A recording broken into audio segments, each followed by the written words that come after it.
in all honesty, they tie together. Both of them do, because he to what he did, and from the day that I met him, he's as important as the guys in the locker room. You know what I mean? It was one of those kind of things where, no, he didn't play on the ice, but he had a lot to do with the energy of how we got on the ice, and he was around. All the guys knew him, and he treated every single guy the same. And you'll get that story from everybody that you talk to this weekend that's going to come back, and whoever you're going to talk to. He treated everybody as if they were literally his brother. Yeah. How did you first meet him, or how did that whole... Oh boy. Well, you can imagine.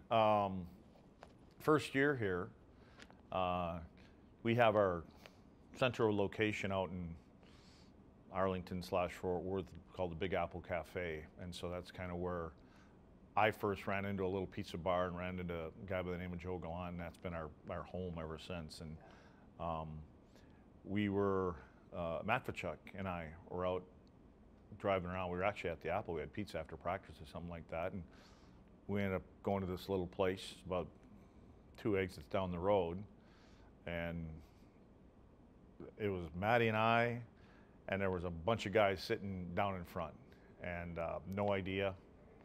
And I got up to go to the bathroom, and it was down and across, and I had to walk by this table of everybody.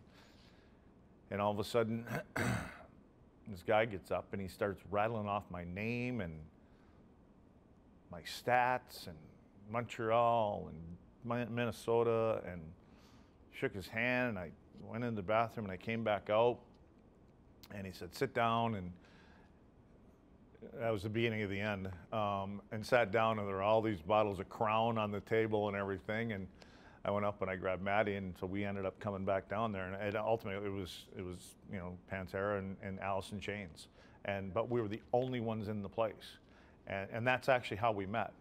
And he just lives down the street from there, and so it was one of them kind of things where you progress, and he's always been a sports fan for Dallas, especially, you know, the Cowboys and all that kind of stuff, and we hit it off like right off the bat, and he just wasn't your normal rock star. Like, at least, I mean, he is, but he's not to us.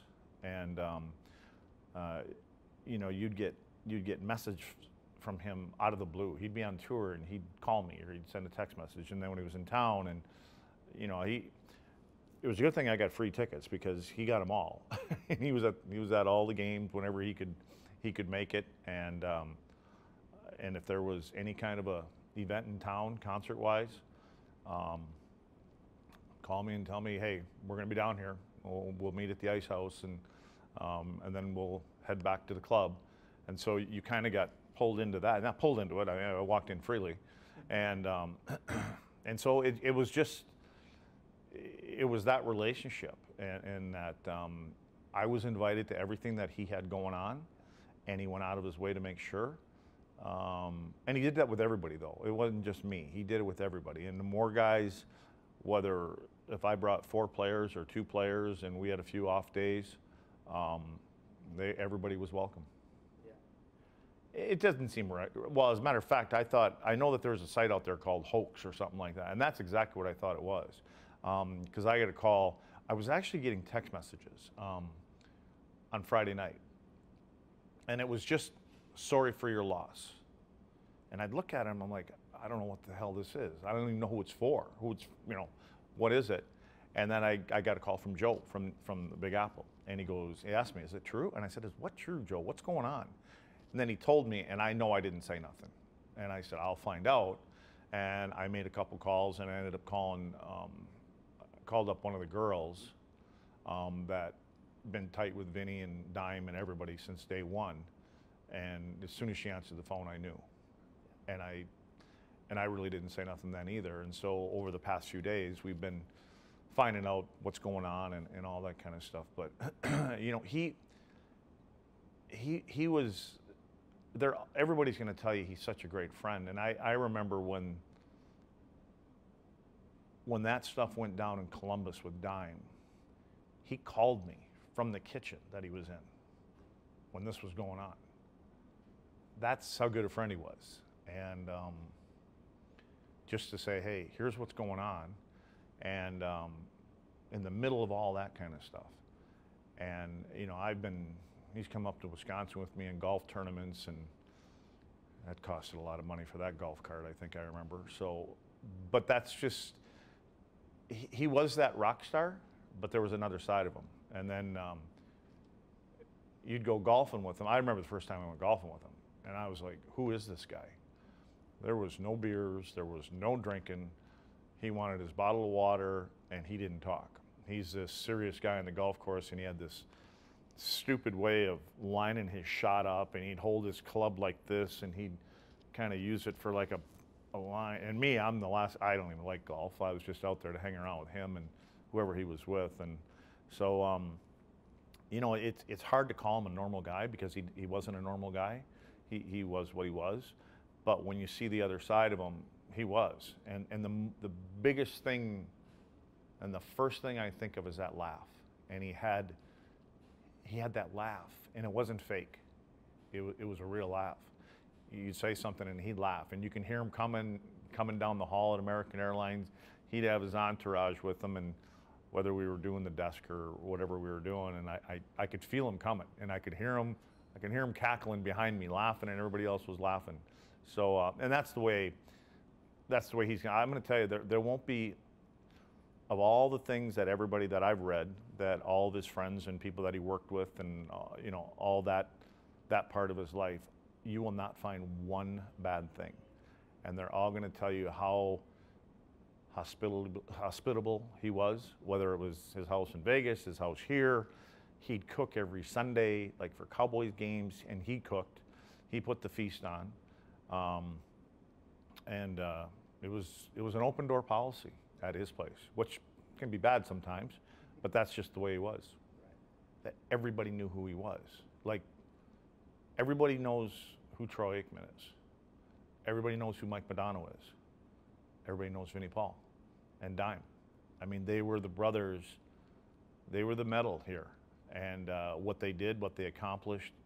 And again, you know, for when we had to go through this with Dime, I was amazed at the people that were there. I mean, some big ass names.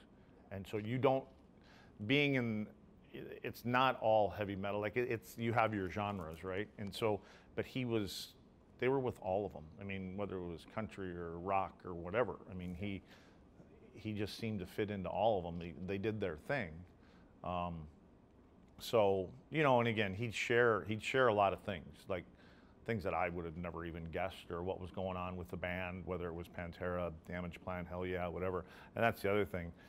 I wondered what took him so long to name a band called Hell Yeah, because that was, hey, you coming? Hell yeah. You know, everything was hell yeah. The laugh and hell yeah.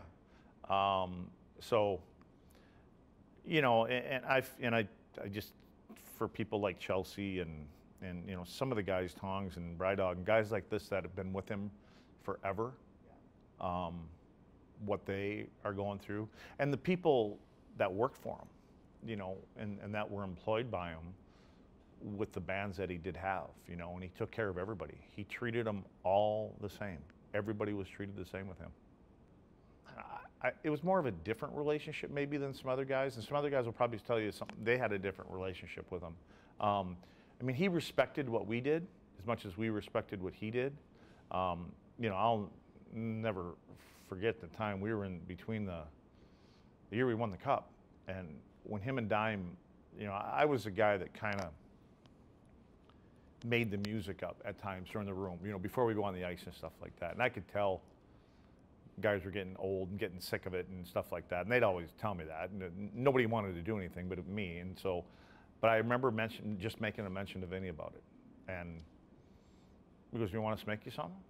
I'm like, "Huh?" And he goes, "Well, Dime and I will do something for you." And so I went over to the house, and I sat there for a few hours, and they were banging away upstairs, and I took off, and I got a call the next morning. He goes, "I think we're done with it." I'm like, "What?" And he was like, "Oh yeah, we stayed up," which is nothing new for these guys to stay up all night long. And so they stayed up around the clock, and I listened to it, and I was like, wow. And so I went over, grabbed it, took it back to the locker room, and I remember I told the guy, I said, hey, Vinny and Dime put this thing together, and take a listen. I mean, it didn't get 15 seconds into it. Everyone was like, yep, that's it. And so that thing ended up being, we couldn't go anywhere without it. Like, we would not go on the ice without it. And when it got time to get into the playoffs, it had to be there. There was a trip that we went to St. Louis, and our trainers forgot to pack the CD. And I remember Hitchcock coming in before we were going to go on the ice, and because I had to call, and we were trying to figure out how to get it there, how to get it from Dallas, another copy from Vinny, get it to Dallas, and he went through all this work, and then there was a rainstorm and all this other stuff. And I remember Hitchcock coming out before we were supposed to go on the ice, because he always comes, and a minute later we go on the ice, and he goes, well, we're all just sitting there. And he looked at me naturally. He goes, what are you guys doing? I said, it's not here yet. And he goes, what's not here yet? I said, the song. And then he had some colorful language for me in particular, and I think he said something to Holly too. But so we're not, it's almost here. I'm getting reports. I'm getting reports from the trainers, and it's came from wherever he had it flown into. And then I said, it's almost here. And so eventually, and now the other team's already on the ice, and we're still sitting there waiting for the song to come. And eventually it got there, and you know, naturally the coaches weren't too happy about it, but that's what I mean. It was such a big part of it, and I remember the day we had won the first round that year quick, and so we had some days off in between, and he called me up that night. He was at the game, obviously, and he called me up and he goes, hey, be at the airport tomorrow morning, 6 o'clock. I'm like, what? And he goes, be at the airport tomorrow morning, 6 o'clock. I said, for what? Because he knew I was a Metallica fan coming into this whole thing. And he goes, we're going to Mexico City, and we're opening up for Metallica. I'm like, what do you mean, be at the airport? He goes, you're coming with us. I'm like, what do you mean I'm coming with you? And I said, Vinny, we're in the middle of the playoffs here. He goes, yeah, but you told me last night you got like 3 days off before your practice, because we had some time in between. I'm like, what do you, no, I'm not doing, I didn't know. And so I sat there, I hung up with him, and I called him back, and I said, what time are you leaving? And he told me, and then I sat there and I went, who am I going to tell? And so I called one of the guys up in the office upstairs, and because I had to tell somebody. I mean, we're going to Mexico City with Metallica and Pantera, and I think it was Monster Magnet. And I didn't know. I didn't know what was going to happen when we got there, if I was going to be back in time for practice 3 days later, what the deal was. And so I called, and he just, whoever I was talking to Dan, by the way, and we were talking about it. I said, dude, you're a big fan. Why don't you come along? He goes, no, I can't come along. He goes, no way. He called me back in 10 minutes later. He goes, what time should I be at the airport? He got to the airport, and I said, who did you tell? And he told me who he told. I said, what did he say? He goes, I don't know nothing, and he hung up on me. And so, you know, but that's what he wanted to include you in everything. And he knew, okay, yeah, we're Pantera, and we're this big group, but I know who you love. I know the group that you want. And, Harry, we're opening up for these guys, and let's go. And it was an eye-opener once you get into that Mexico City and, you know, and what they do. So, but those that I would just get random text messages coming back into town, you know, and hey, what are you gonna do? We're going here tonight. I mean, literally a couple weeks ago, 3-4 weeks ago, he sent me a place, and he goes, hey, found this great jazz bar over, and he goes, but you got to knock on the door, and you got to go downstairs, and I'll tell him that I sent you, you know, those kind of things. And so that's just, it was just normal things. That's what I said. I know some of the other guys in the business, and I've met a lot of them through him. They're not the same. And there's some guys I can do without, but not this guy. And as much as he may have thought that about a few of them too, but he never let on that he did. You know, he treated them all the same. And it's the same thing he does with everybody. It doesn't matter what you do, who you are. I've had my friends come in here. Actually, one of my friends came in and worked for him. He came in from Wisconsin, didn't have a job, and Vinny gave him a job. And that's who he was, you know, and so. Was that the last time you talked to him? Yeah. It was. And I mean, I saw him when we went out to Vegas again, when we, you know, when the Stars were out there. I saw him there. You know, he's got a house there, and he's got a club there and stuff like that too. So that was his other spot. But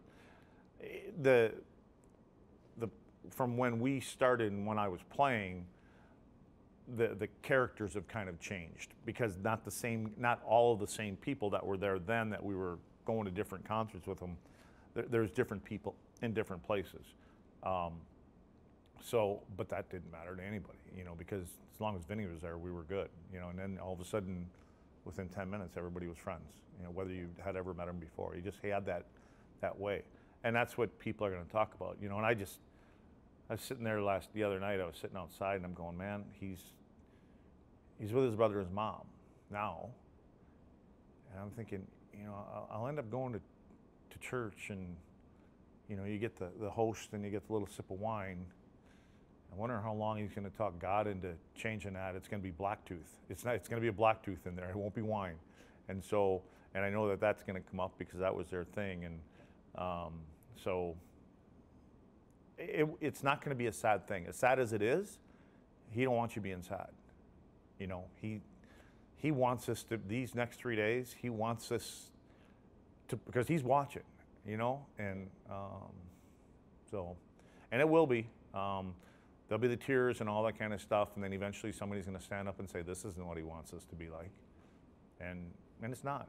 So they're making a racket up there right now. I know that. I hope they all got earplugs up there, because those two guys are back together. I mean, I got Dime's guitar in my house. I got Vinny's drum set in my house, and so to see that every day is a little hard right now, but